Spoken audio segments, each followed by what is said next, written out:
کئی سال تک کے غریب نواز ایک درخت کے نیچے اپنی زندگی کو گزارتے رہے. آپ نے سنا ہوگا ایک جگہ جا کر کے بیٹھے تو کہا یہاں اونٹ بیٹھنے نہیں دیں گے, پانی بند کر دیا, بہت ستایا, جادو کیا. آخری میں یہ کیا, واقعات تو بہت ہیں ان کی زندگی پر, لیکن ایک آخری بات عرض کروں. آخری میں یہ کیا کہ وہاں اجمیر شریف کے اندر ایک جنات تھا. جنات تو بہت سے تھے, لیکن اس جنات کی خصوصیت یہ تھی, اجمیر شریف کے اس جنات, انا ساگر کے کنارے وہ کھڑا رہتا تھا اور لوگوں سے بات کرتا تھا. لوگ اس کی عبادت کرتے تھے, اس جنات کی عبادت کرتے. جب اجمیر شریف کے لوگ ہر جگہ سے ناکام ہو جاتے تو اس جنات کی مدد لیتے. اس کا نام تھا سادی دیو. اس جنات کا نام تھا سادی دیو. تو سادی دیو کو کہتے تھے کہ چل اب ہماری مدد کر. جب وہ چلتا تھا پیر پٹک کے تو زمین کانپنے لگتی, دھمک ہوتی تھی اس کے چلنے سے, سادی دیو کے چلنے سے. رائے پتورا نے کہا سادی دیو یہ فقیر نے ناک میں دم کر رکھا ہے, روزانہ لوگ اس کے ہاتھ پہ مسلمان ہوتے ہیں, اس کی تعداد بڑھتی جا رہی ہے, اس پہ جو کرو کچھ اثر نہیں ہوتا, اب آخری میں تو ہی کچھ کر سکتا ہے. سادی دیو آیا, جنات تھا وہ, غریب نواز کے سامنے کھڑا ہو گیا. اب جنات کو اللہ تعالیٰ نے یہ اختیار دیا ہے کہ وہ کتا بنے, بلی بنے, جانور بنے, جس روپ میں چاہیں وہ اپنے آپ کو ڈھال لیں. آپ دیکھیں کتابوں میں سب لکھا ہوا ہے. اور اس کا اتنا قد اونچا کہ دیکھنے والوں کی ٹوپیاں گر جائیں. اب وہ کھڑا تھا اور غریب نواز کو کہہ رہا تھا نکلو یہاں سے, اجمیر چھوڑ کے جاؤ, کہیں اور جاؤ, ہندوستان چھوڑ کے کہیں اور جاؤ. غریب نواز نے فرمایا میں نہیں جاؤں گا. آپ نے فرمایا میں نہیں جاؤں گا کیونکہ میں اپنی مرضی سے نہیں آیا ہوں, میں میرے نانا کے حکم سے آیا ہوں, اللہ اس کے رسول کے حکم سے آیا ہوں, میں یوں ہی نہیں جاؤں گا. تو اس نے کہا اگر نہیں جائے گا تو میں تجھے مار ڈالوں گا, مسل دوں گا اپنی انگلیوں کی چٹکیوں میں تجھے. سرکار غریب نواز نے فرمایا ہم مسلمان ہیں اور ہمارا عقیدہ ہے اللہ نے موت جب لکھی ہے تب آئے گی.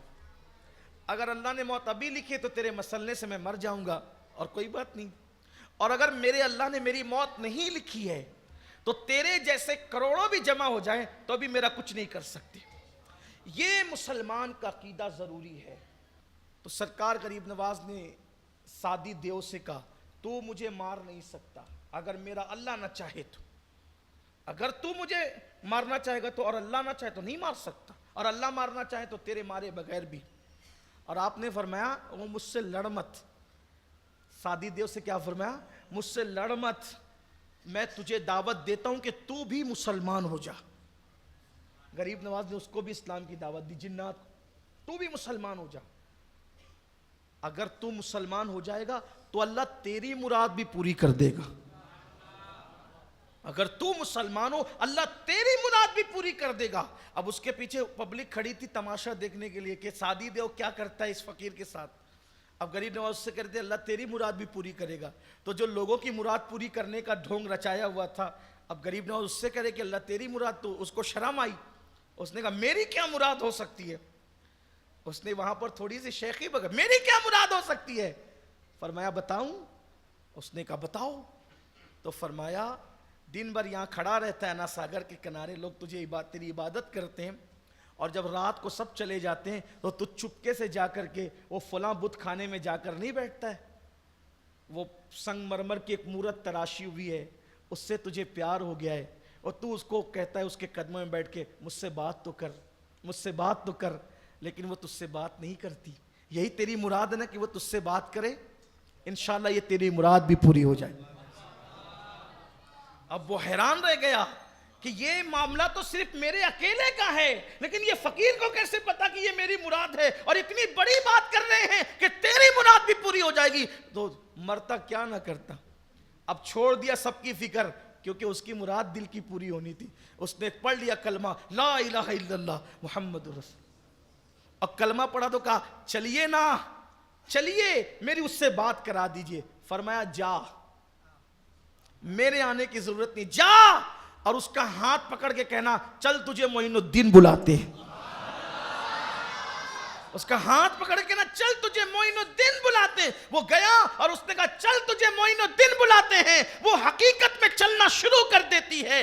غریب نواز کے پاس آئے, میرے خواجہ نے دونوں کا نکاح کر دیا. جب بات کرتے دیکھا نکاح ہو گیا تو حضرت سے کہتا حضرت آج میں بہت خوش ہوں. خوش کیوں نہ ہوتا, روتے بیٹھتا تھا نا. آج میں شاد ہوں آج, اس لیے کہ اس زمانے میں فارسی بولی جائے. اس نے کہا میں بہت شاد ہوں. شاد, شاد کہنا کس کو کہتے ہیں؟ شاد, خوش. میں بہت شاد ہوں. فرمایا جا تو ہمیشہ شاد رہے گا, اور آج سے تیرا نام سعدی ہٹا کر میں شادی رکھتا ہوں. یعنی تو ہمیشہ شاد رہے گا, خوش رہے گا. جا, میں نے تجھے جب وہ شادی تیرا نام عطا کیا. تو غریب نواز نے جنات کو بھی کلمہ پڑھایا. رہا سہا اجمیر والوں کا وہ سہارا بھی ختم ہو گیا, میرے خواجہ نے اس کو بھی ایمان کی دولت عطا کی. تو سرکار غریب نواز ایسے بزرگ ہیں, اور اللہ کا شکر ہے ایسے بزرگوں کا دامن اللہ نے ہمارے ہاتھوں میں رکھا ہے. ہمیں بھی چاہیے کہ جس دین کے لیے ہمارے بزرگوں نے محنتیں کی, مشقتیں کی, ہم ان بزرگوں کے نقش قدم پر چلیں, اپنے گھر میں دین اسلامی ماحول بنائیں, بزرگوں کی کہ یہ واقعات اپنے بچوں کو بتائیں, اپنے بچوں کو سمجھائیں, تاکہ ہمارے بچے بھی اولیاء اللہ کے دامن سے وابستہ ہوں. اللہ تعالی ہم سب کو توفیق عطا فرمائیں.